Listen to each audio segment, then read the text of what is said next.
I'm working today with a group of kids from Newham, where I used to teach. We're studying poems from the first cluster of the poems from other cultures and traditions. We'll be looking to bring out the musicality of the poems and to have some kind of experiential approach to it.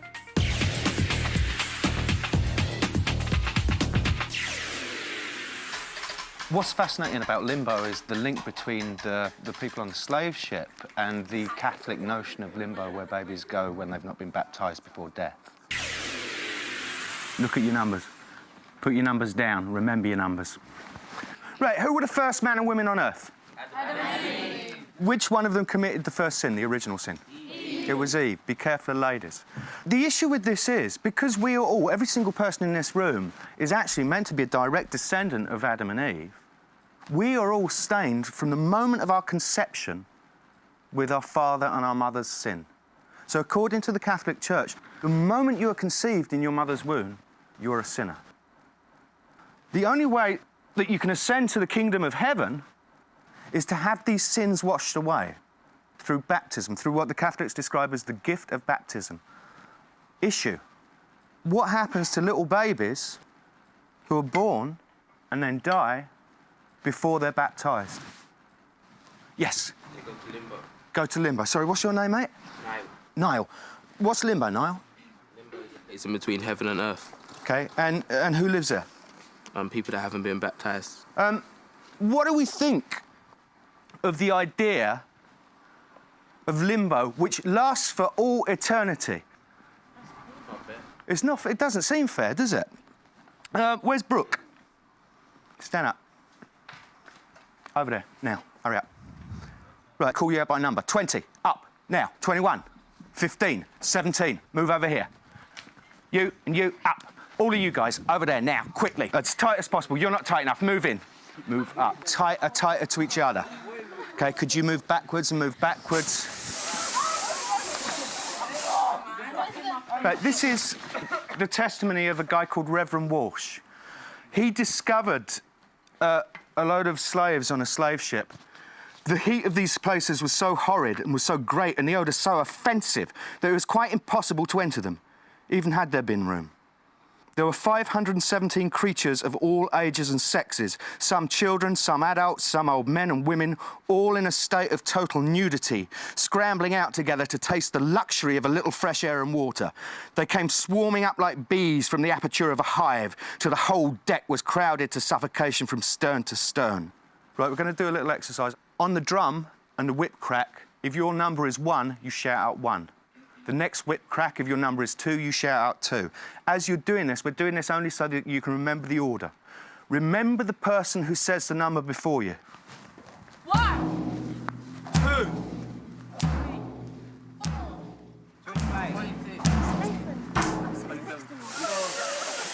This is the kind of atmosphere you're going to have on the slave ships. It's hot, it's sweaty, it's filthy, it's dirty, and you're dying. Boil it down to one word to express how you would feel on that slave ship. Right, we're going to go through from 1 through to 27 with the drums. Brooke, what's your word? Miserable. Miserable. Every beat, you're going to say the word miserable. Who's number 2? Me. What's your name, sir? Ramon. Ramon. What's your word? Sick. With every beat from when Brooke starts, so we go 1, Brooke goes miserable. 2, Ramon goes sick. But you still say miserable. Do you get me? Right, let's see if it works. Ready? Miserable. Miserable. Yes. Yes.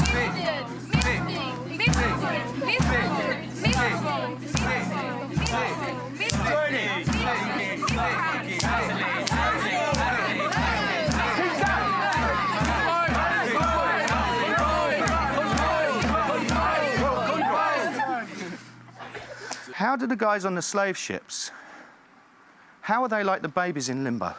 It's not fair because it's not up to them. It's not fair. Why else is it like it? They weren't given a choice. Yes, there was no choice. There's no volition for the slaves or for the babies in Limbo. Anybody else?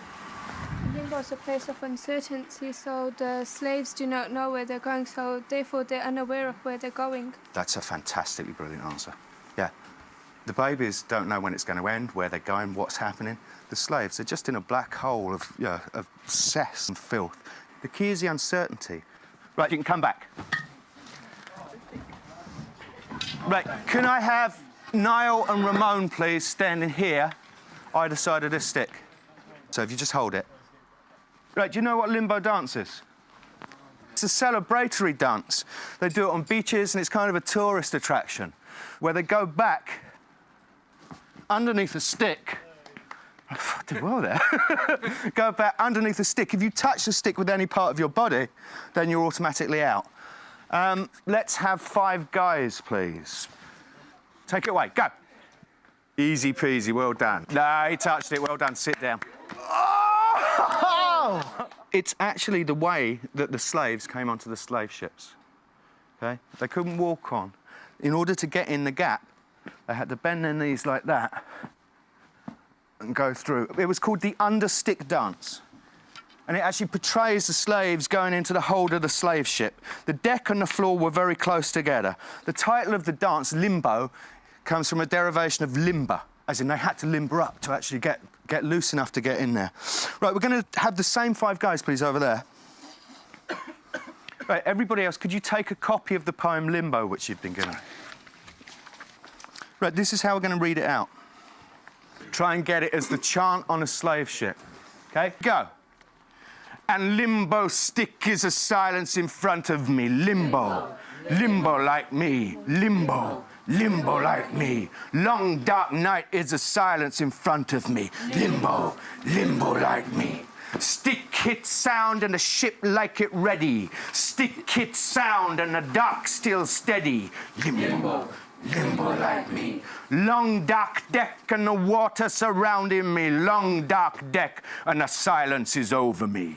Limbo, limbo like me. Stick is the whip and the dark deck is slavery. Stick is the whip and the dark deck is slavery. Limbo, limbo like me. Drumstick knock and the darkness is over me. Knees spread wide and the water is hiding. Limbo, limbo like me. Knees spread wide and the dark ground is under me. Down, down, down. And the drummer is calling me. Limbo, limbo like me. Sun coming up and the drummers are praising me. Out of the dark and the dumb gods are raising me up, up, up.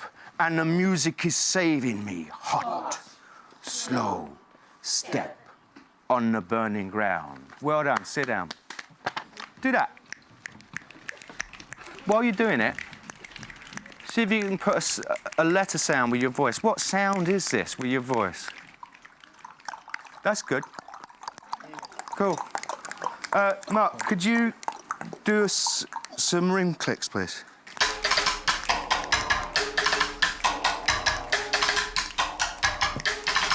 What letter sound do you think is that? It's a K. So what sound does that make? K, K, K, K. This poem is very percussive. It's one of the reasons we got the drums. It's got loads of K sounds in it. K, K, K, K, K, K, K, K, K. If there's loads of Ks in it, if there's loads of consonants in it, then you could describe a poem as being percussive. For instance, long duck deck, long duck deck, K, K, K. You can get the K sound in 3 ways. Either a C, or a K, actually a C and a K together, which is a consonant blend. When you've got lots and lots of consonant blends in a poem, lots and lots of the same sound, then that is called consonance. And I'm going to give you a proper definition of it. Consonance is a repetition of consonants in words stressed in the same place, but whose vowels differs. Also a kind of inverted alliteration in which final consonants, rather than initial ones, repeat in nearby words. What do you know by the term alliteration? Yes, Alan. Letters in a word repeat. Yeah, and alliteration is always consonants. So, for instance, B would be Billy Beaver's bum in Fulham Broadway. B, B, B, B. Alliteration is consonants right at the front of it. Consonants, where consonants differs, is its consonant blends and consonant sounds right at the back of it. Why would the poet use percussive sounds, a collection of percussive sounds? Yes? Most slaves were African, and Africa was famous for its drums. OK, that's a very, very good answer. Yeah? Africa is quite famous for drums, and the slaves were African. Anybody else want to go anywhere? No. I'm guessing that the chains and stuff dragging on the floor would make a sort of clicky sound. It's fantastic. Really original. Yes. As they were doing the limbo dance, the shackles rattling would go with the words of the poem. Well, there would certainly be a rhythmic thing, wouldn't there? If you're going onto a ship like this and you're all chained together, what's going to happen? You're going to get a what? You're going to get a beat. Yeah, there's definitely a drum-orientated thing. Could you circle all the I's up to line 22, please? Count them as you're circling. 40. Yeah, in truth, I've got 40-ish here. We'll read through it again. This time, we all do the limbo, limbo like me, but any other k that you come across, you go k. Let's do a first run through. And limbo, stick is the silence in front of me. Limbo, limbo, limbo like me. Limbo, limbo like me. Long dark night is the silence in front of me. Limbo, limbo like me. Stick hit sound and the ship like it ready. Stick hit sound and the duck still steady. Limbo, limbo like me. Long duck deck and the water surrounding me. Long. Well done. And the silence is over me. Limbo, limbo like me. Stick is the whip and the is slavery. Stick is the whip and the is slavery. Limbo. Limbo like me. Well done, drumstick knock. That's really good. Now, this time we're going to go through it again, and every time you see an I, you go E, E, E, OK? And limbo stick is a silence in front of me. Limbo, limbo like me. Limbo, limbo like me. What are we beginning to notice about the number of I's in it? There are shed loads of I's in this poem. Stick, hit, sound, and the ship like it ready. Why are there so many I's in this poem? Well, think about the sound of it. E, E, E. Is that an I sound? E. Pain. As they're being transported, they're being beaten, and when they're getting into the ship, they're being in a lot of pain. So they're E. That's the kind of noise that they'll be making. OK, so every time they get the whip on the back, it's E. Yes, It could be the chains creaking. Fantastic, yeah. The point is that poets choose the words that they put on a poem. They don't just go, I'll have one of those, one of those, one of those. This will have been a conscious decision to have a poem smacked full of k sounds and I sounds. Why has the poet got this, what is called in poetic terms, it's like a chorus in musical terms.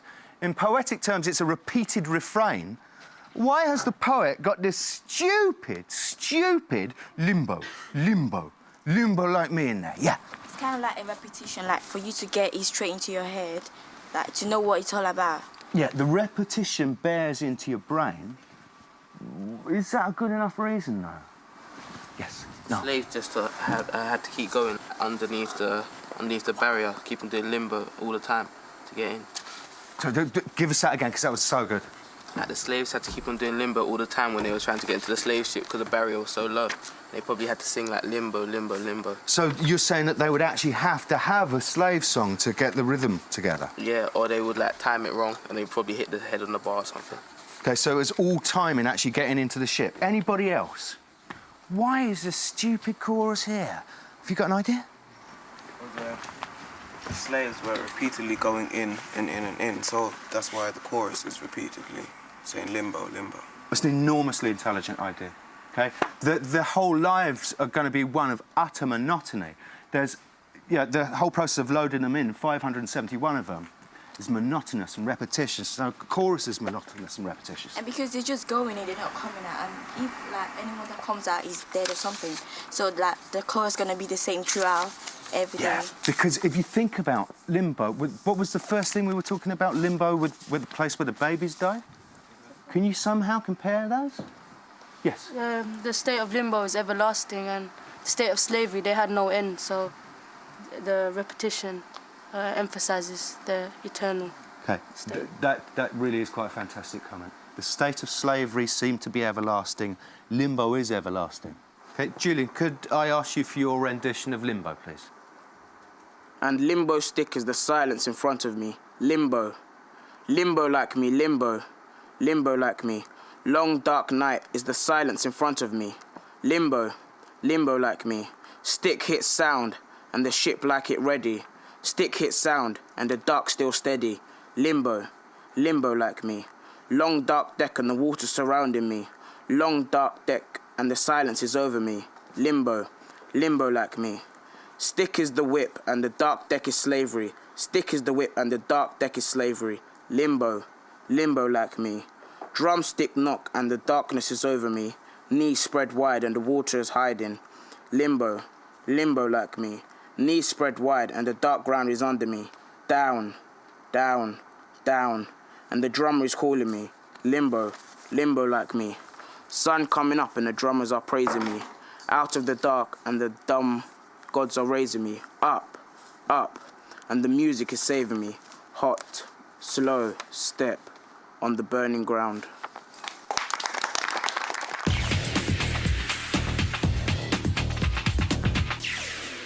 For me, Night of the Scorpion is really a feminist poem. All the men in it are absolutely, completely and utterly useless. Who rules the world, men or women, and why? No one. So you can't raise people. Right, OK, where have you got to? Julian's group. Who rules the world, men or women, and why? Me and Ash are obviously going to say women, and Julian and Ramon are obviously going to say men. Julian, what was your and Ramon's idea? Again. I was saying, like, with animals, there's always a dominant male. So it's like, as like they said, humans evolved from apes, so then it's like there's still going to be the dominance there with humans. Very good answer. Guys at the back. We think women because they're the ones that give birth. Good answer. Yeah. Men, because like they control all the most powerful positions in the world, like president and prime minister and stuff like that. Yeah. Sorry, what's your name? Michaela. Michaela, what's your answer? I think that in our generation, everything is equal between men and women because we all have the same education and the same chances. But I think the older generations, there's men that are higher than women. So we can kind of agree that historically men have been in charge. What's that? Anybody give me a definition for that? What is a verse? A group of lines of poetry. OK, a group of lines of poetry. Anybody got a different one? Alan? It's not necessarily repeated, because that's a chorus. Fantastic, well done. Aisha, have you got something to add? Also, it's like paragraphs in a poem. That's brilliant. That's exactly what I've got written on my piece of paper. But they're all fantastic. The point, it's not repeated generally, a verse. It's a group of lines, and it's laid out like a paragraph for a poem. Night of the Scorpion. Would you like to be stung by one of these? No.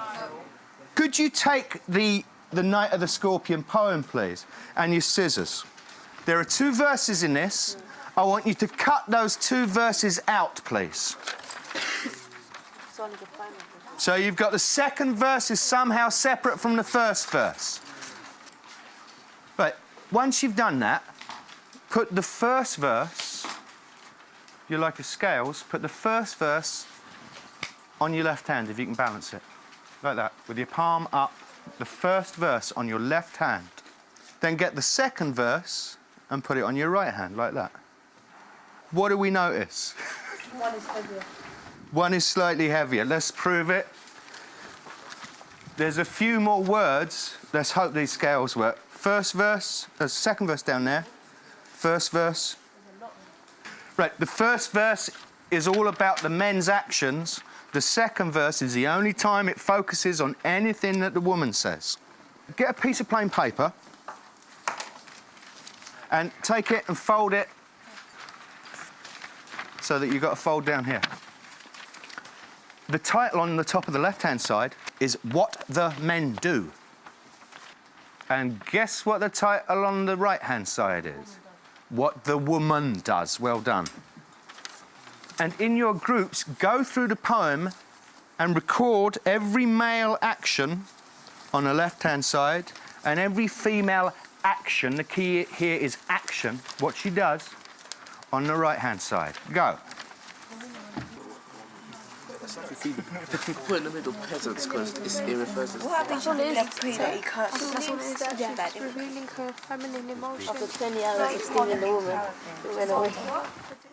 Aftab, could you stand up?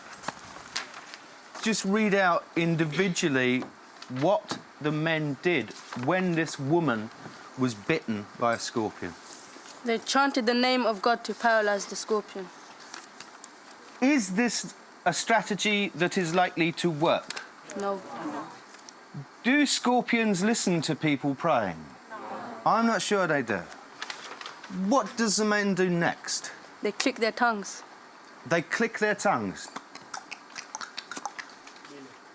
Is this going to help the poor woman writhing in agony with the poison pulsing through her system?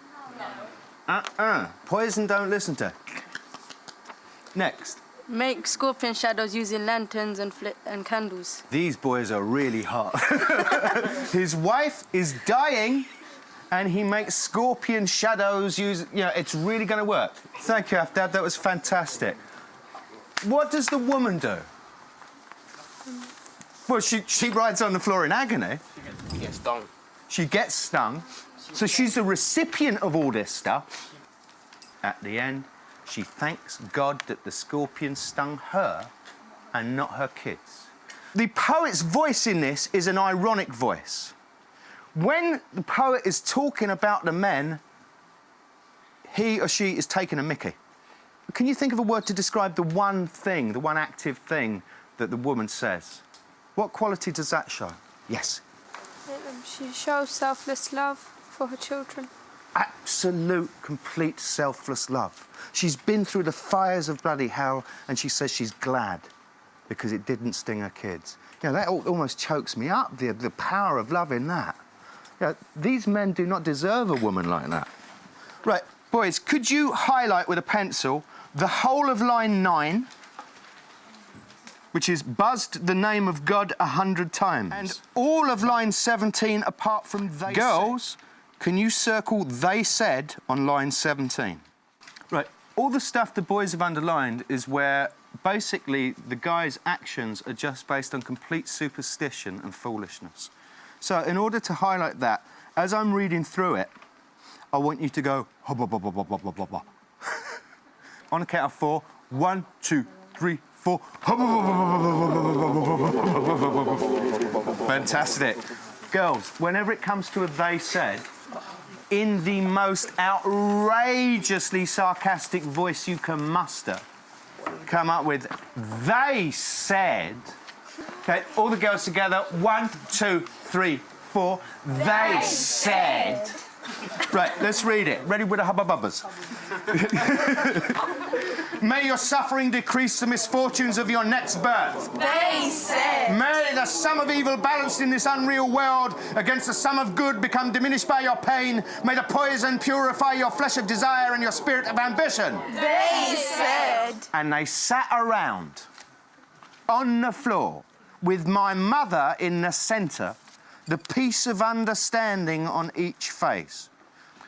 It's a fantastic piece of work, and this is a feminist poem. It's a poem that's ironic about men and men's actions and a way that men will blame women for their, for things that men have actually done to them. Who is the hero of this poem and why? It was the mother. She Yeah. takes the whole of the scorpion sting and all the pain and everything, and at the end, all she says is she thanks God that her children were not stung, and it's her. She's happy that she's glad at the end of everything that she's taken a stung and not her children. Yeah, that's heroic, man. Anybody else? Okay. I think she's kind of happy that, because the children are still young, innit? And she's kind of happy that she's old and she went through all the pain, but not the children, because if they went through the pain, they might die from the sting. You're right. The final question is, does the mother live? Oh, no. What would be the evidence for her living? Anyway, I don't think that she's living because I think the son or daughter who wrote it seems really angry about it, so I think she died. Would it make any difference to the anger whether she lived or died? Yes. It would? Because it didn't actually say her final words were "thank God," but it said "my mother only said," which leaves an uncertainty. Fantastic, yeah. It doesn't say that after it. Yeah, it's positioned after it in the poem, but it doesn't say after she had lived through the endurance battle. It just says she only said. Now, she might have said that right at the beginning. So we don't know. It's ambiguous whether the woman survived. Okay, Aisha, could you stand up, please? And deliver your version of Night of the Scorpion. I remember the night my mother was stung by a scorpion. 10 hours of steady rain had driven him to crawl beneath a sack of rice. Parting with his poison, flash of diabolic tail in the dark room. He risked the rain again. The pheasants came like swarms of flies and buzzed the name of God 100 times to paralyze the evil one. With candles and with lanterns, throwing giant scorpion shadows on the mud-baked walls. They searched for him. He was not found. They clicked their tongues with every movement that the scorpion made. His poison moved in the mother's blood. They said, "May he sit still." They said, "May the sins of your previous birth be burned away tonight." They said, "May your suffering decrease, the misfortunes of your next birth." They said, "May the sum of evil balanced in this unreal world against the sum of good become diminished by your pain. May the poison purify your flesh of desire and your spirit of ambition." They said, and they sat around, on the floor with my mother in the centre. The peace of understanding on each face. More candles, more lanterns, more neighbours, more insects, and the endless rain. My mother twisted through and through, groaning on a mat. My father, skeptic rationalist, trying every curse and blessing, powder, mixture, herb, and hybrid. He even poured a little paraffin upon the bitten toe and put a match to it. I watched the flame feeding on my mother.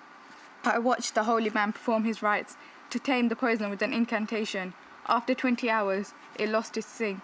My mother only said, "Thank God, the scorpion picked on me and spared my children."